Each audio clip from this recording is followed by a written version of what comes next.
자, 이어서 전략 포인트 시간입니다. 증권사 실전 투자 대회 우승 강한 녀석들 2기 우승자 신상원 전문가입니다. 안녕하십니까? 네, 안녕하세요. 신상원입니다. 네. 장 초반에 좀 하락 출발했다가 좀 올라오길래 이대로 다시 반등으로 가나 싶었는데 여의치 않은 그런 흐름입니다. 오전장 어떻게 보십니까? 네, 조금 더 힘을 내줬으면 하는 아쉬움. 네, 점심시간 전에 그래도 어제의 시가 정도라도 좀 확인해 줬으면 좋겠다 했는데 살짝 확인하고 네, 스르르 또 밀리네요. 방송시간 되니까 또 이게 계속 이 투심이 아직 안정을 못 찾는 것 같아요. 좀 또 어떻게 보면은 단기간에 급락이라고 표현을 할 수 있잖아요. 예, 오랜 동안 걸려서 차곡차곡 올라온 시장을 이렇게 금방 뺄 수 있는 거. 이게 이제 지금 시장 아직 바닥권에서 제대로 탈출을 못하고 대세 상승은 아니니까 누구나 다 알듯이 그러다 보니까 조그만 약간 좀 고리가 좀 있기 때문에 좀 민감하게 반응을 하는 것 같아요. 작은 악재에도 먼저 안 좋은 쪽으로 반응하는 그런 시장 심리가 뭐 어제도 말씀드렸지만 계속 지금 이어지고 있는 것 같고 또 일전에도 그래서 뭐 2주 전, 3주 전에도 박스 구간에서도 좀 머물러 있을 때도 불안한 어떻게 보면 좀 안착이라고 해야 되나요? 불안한 그 위치에 있었다는 게 어떻게 보면 뭐 증명되는 것 같고 또 좋게 이걸 또 해석할 수 있다면 그 요소를 찾는다면 그래도 투심이 더 이상 떨어지는 거는 원치 않는 거 그런 흐름들이 좀 있고 그리고 또 조금 약간 못 믿었긴 해도 다양한 테마들도 돌아가기 때문에 시장에 그래도 돈은 좀 도는 것 같고 한쪽으로도 몰리는 우려는 있지만 이런 좀 복잡 단단한 것들이 계속 시장에 좀 있는 것 같습니다. 그리고 미국 시장은 일단은 계속 안 좋은 것 같아요. 뭐 미국 시장 흐름을 봐도 우리하고 별반 다를 게 없습니다. 얘네들도 뭐 얼마 전까지만 해도 뭐 14거래일 연속 하루만 더 올랐으면은 뭐 100몇십 년 만에 뭐 기록이다 이러면서 좀 뭐 환호할 수 있는 랠리의 분위기를 이렇게 보여줬는데 예, 단 3거래일 만에 그 기대감을 쭉 뺐습니다. 뭐 오랜만에 이제 제가 이 심리 지수를 한번 보게 되면 피어 앤 그리드 인덱스를 보게 되면 불과 이제 일주일 전만 해도 네, 탐욕의 지수에 좀 가까운 그 흐름을 유지하고 있었어요. 근데 바로 지금 중립에서도 네, 공포의 초입으로 좀 가고 있습니다. 이런 투심들이 급격하게 냉각되고 있다. 이런 것도 우리 시장에도 영향을 주는 것 같아요. 미국 시장도 안 좋아지고 그러니까 미국 시장은 긴축에 대한 우려가 이제 계속 장기화될 것이라는 얘기죠. 근데 이거를 예전에도 우리가 예상을 좀 한 부분이 있습니다. 인하가 아니라 동결이 된다고 해서 마냥 좋은 건 아니다. 그럼 동결을 하고 나서 또 동결 계속 가다 보면은 그거는 고금리를 계속 유지하는 것. 결국은 긴축이 길어진다는 거죠. 그저께도 말씀드렸지만 긴축의 이 종료 시점을 1월로 잡았었는데 지금 이제 3월까지도 나왔다 이 말씀을 드렸죠. 이거보다 더 오래 갈 수도 있다. 그리고 또 중간에 인상을 한번 할 수 있는 거 아닌가라는 약간의 두려운 마음들, 투심들이 작용해서 미국 시장에 그렇게 반영됐고 우리 시장까지도 영향을 미치는 것 같습니다. 거기다가 뭐 어제도 잠깐 세 요소 몇 개 말씀드렸지만 오늘 또 다시 정리해서 말씀드리면 매파적인 기조를 갖고 있는 연준 그리고 고금리, 네, 계속 고금리에 유지되는 거 지금 말씀드린 거 그리고 네. 난데없이 물론 난데없이는 아니겠지만 네, 스물스물 밑에 있던 이 중국의 경기 불안 이게 이제 세계가 맞물리면서 투심이 약화되는데 더 일조를 하고 그러다 보니까 또 오늘 그거 외에도 우리 개장 하기 전에 속보로 나온 게 그 헝다가 이제 미국 법원에 챕터 15라는 뭐 파산 프로그램을 신청을 했다 이게 또 우리 시장에 또 아침부터 안 좋게 좀 퍼진 것 같아요. 그러다 보니까 시장이 좀 약세 출발을 했고 그리고 또 반등을 좀 시도를 해도 제한적인 흐름 그 이유는 수급이 전환이 좀 돼야 되는데 그게 없습니다. 외국인 수급이 좀 들어와야 되고 또 당연히 기관 수급이 받쳐주는 역할을 좀 해야 되는데 얘네들도 매도를 네, 한 3천억 정도 코스피에서 기관이 매도하고 있고 코스닥도 한 760억 매도 우위를 보이다 보니까 전반적으로 이 수급에 좀 불안한 요소들도 시장 상승, 그러니까 반등의 제한을 거는 요인이 되지 않을까 이런 오전 시장을 보고 있고요. 또 앞전에 잠깐 말씀을 드렸지만 네, 이슈가 하나 터지면 또 글로 또 몰려가는 게 있어요. 지금 초전도체가 네, 네, 초전도체가 또 사라지나 싶었는데, 네, 지금 뭐 맵신인가요? 네, 맥신? 네, 또 다시 뭐 꿈의 신소재 이러면서 앞에서 이제 뭐 키워드에서 설명도 해주셨지만, 맥신이라는 거에 이제 좀 연결이 되면, 제가 어제 좀 뭐 이런 것도 있나요? 제가 지금 이벤트 기간에 있고 어제 또 유튜브 라이브에서도 말씀을 드렸는데, 이런 것들이라는 표현을 하면서 이런 애들이 움직인다. 이게 좀 말이 좀 안 되는 것 같은데 수급이 그렇게 몰리는 것도 또 단기적인 측면에서 봐야 된다 했던 뭐 휴비스, 코닉, 네, 하필 어제 또 말씀드렸던 것들이 다 또 어떻게 상한가에 가서 좀 아쉬운 뭐 항상 주식을 하다 보면 이럴 걸 저럴 걸 하는데 좀 후회가 좀 되는 그런 결과를 보면 그런 흐름도 보이고 있습니다. 하지만 말씀을 좀 드리자면 이런 것들은 좀 내가 계속 대응을 할 수 있는 그 상황에 있는 분들이 아니라면 쫓아가는 매매는 안 하시는 게 좋다는 말씀을 저는 그래도 고집합니다. 그래야지 될 것 같아요. 왜냐면 네, 올라가는 것만 보면은 부럽고 나도 하고 싶고 이러지만 지금 떨어지는 걸 보세요. 저 초전도체 말장난처럼 라임으로 말씀드리면 초전도체, 초전박살 이렇게 어제 또 나왔잖아요. 저러다 또 물론 올라갈 수도 있지만 저런 변동성을 굳이 겪어야 될 필요가 있는지를 좀 생각해 보시고 나는 벌 수 있다는 그런 좀 약간의 희망 고문 같은 거는 좀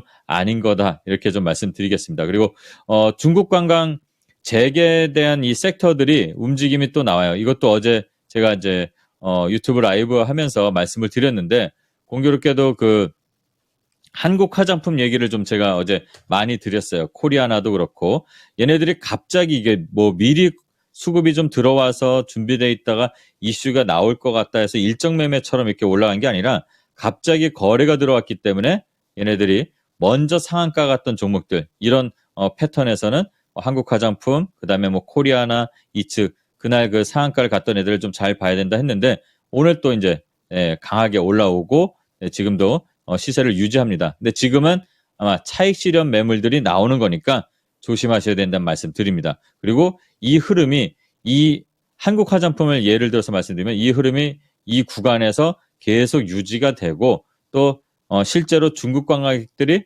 숫자로 찍히는 게 확인이 돼도 그때 가도 늦지 않습니다. 지금 예전에 코로나 전에는 한 800만 명 정도가 한국에 왔었고 중국 관광객들이 돈을 쓰는 규모가 남다르다고 말씀을 드렸었잖아요. 뭐 일본 관광객 대비해서 뭐 일본 관광객들은 많이 돈을 쓰는 축에 속하는데 한 2배 정도 신용카드에서도 2배 정도 쓴다고 합니다. 그러니까 나중에 이게 숫자로 잡히는 시점 그리고 실제 관광객들이 제대로 많이 잡히는 게 이제 매월 관광 통계가 월말마다 나와요.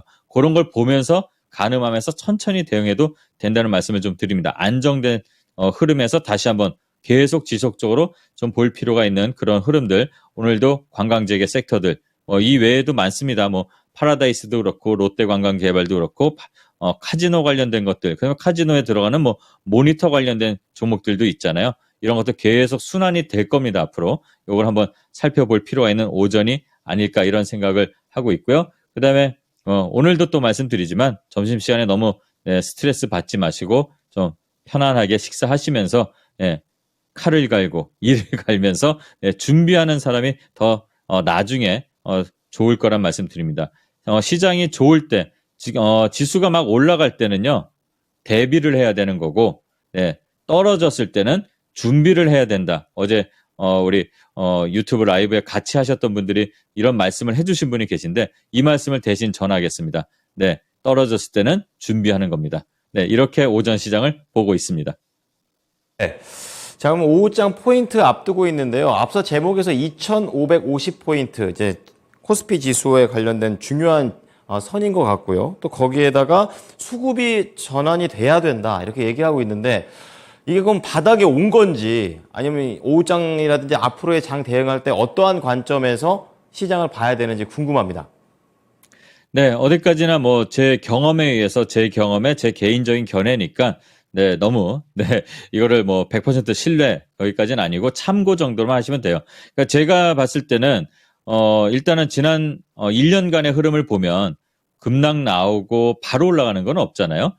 항상 올라올 때 이 구간 이렇게 네모를 지금 쳐드리는 이 구간들에 올리는 주체가 누구였는지는 우리가 다 알 겁니다. 예전에 계속 뭐 오늘 하는 그 위클리 투자 노트에서도 말씀드렸고 그런데 외국인이잖아요. 외국인 수급이 지금 요원합니다.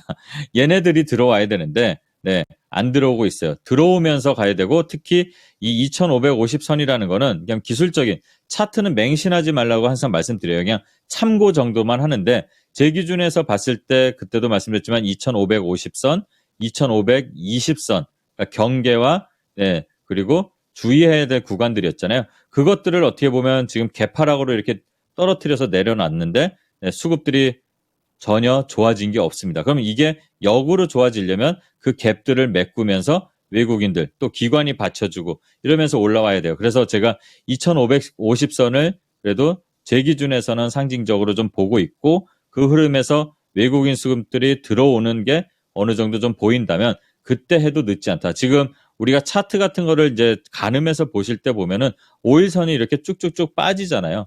이게 하락을 멈추고 올라가는 흐름을 완벽하게 좀 확신 어느 정도 신뢰할 수 있는 그 흐름 받침이 나와야지 저는 올라가는 지금 저점이라고 봅니다. 물론 결과적으로 나중에 봤을 때 지금이 저점이 될 수도 있지만 지금 구간에서는 아직은 신뢰하기가 어렵다. 외국인 수급 없기 때문에 이 말씀을 드리려고 합니다. 그래서 서두르지 않으셔도 된다는 말씀 한 번 더 강조드리고요.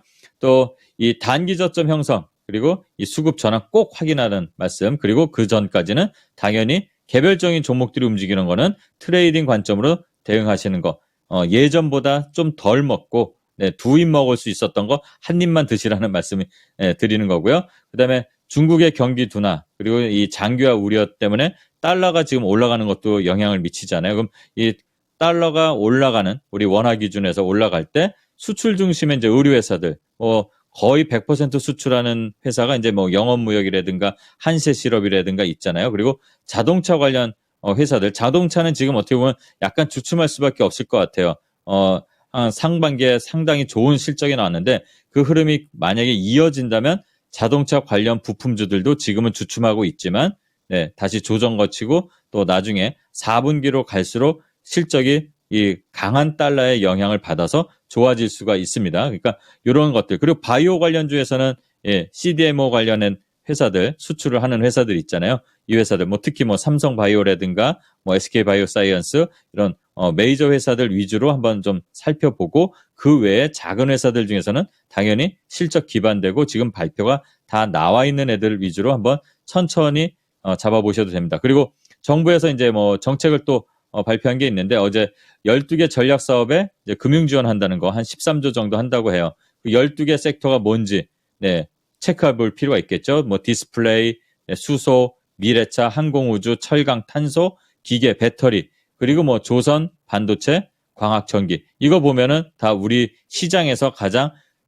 활발하게 움직임이 순환해서 나오는 것들입니다. 이런 것들 한번 잘 살펴보고 또 오늘 내일 발표가 나오겠지만 한미 정상회담 관련된 것들 대통령끼리만 얘기하는 게 아니라 이제 실무진들 가서 기술 협력하는 부분이 좀 있다고 했죠. 우리나라, 미국 그 관련된 섹터들 좀 살펴볼 필요가 있고 또 HMM 인수전이 좀 예상보다 커지는 것 같아요. 세계 5위고 아마 독일 최대인 이 컨테이너 선사 하파크로이드라는 회사가 참여한다고 합니다. 그래서 오늘 HMM이 좀 올라오고 있는데 이 관련된 종목들 흐름 예전에 한번 말씀드렸죠.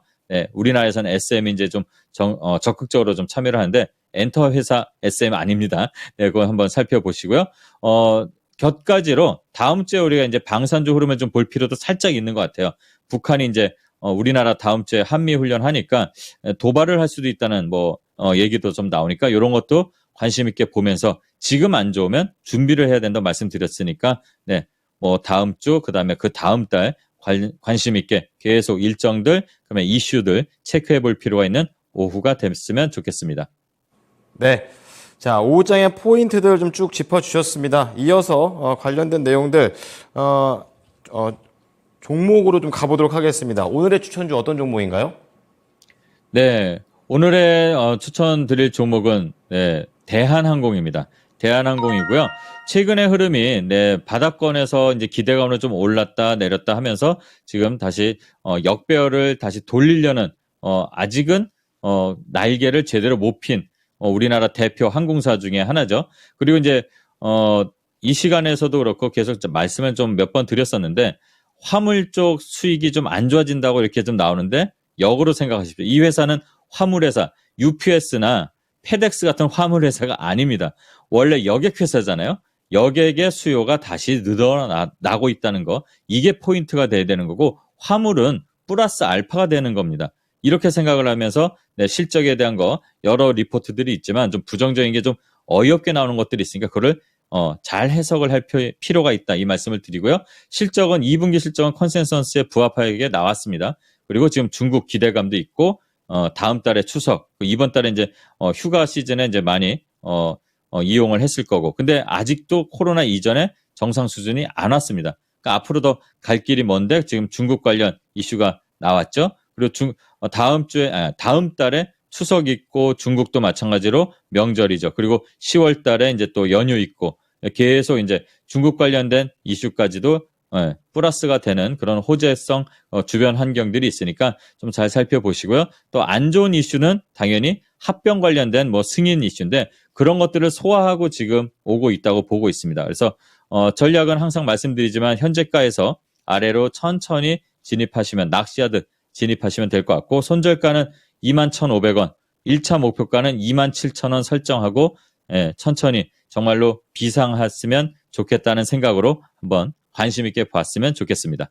네, 대한항공 잘 지켜보고요. 오늘 저녁 6시에 또 위클리 투자 노트 준비하고 계실 텐데 어떤 주제가 있을까요?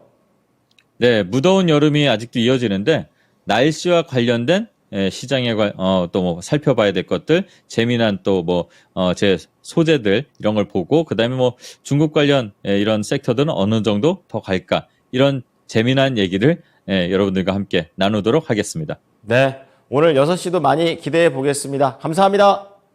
네, 감사합니다. 신상원이었습니다. 네, 지금까지 투자 판단에 도움이 될 수 있는 정보를 제공해 드렸습니다. 하지만 특정 종목의 상승과 하락을 보장하지 않으니까요. 참고해 주시기 바랍니다. 오후장도 힘내십시오. 고맙습니다.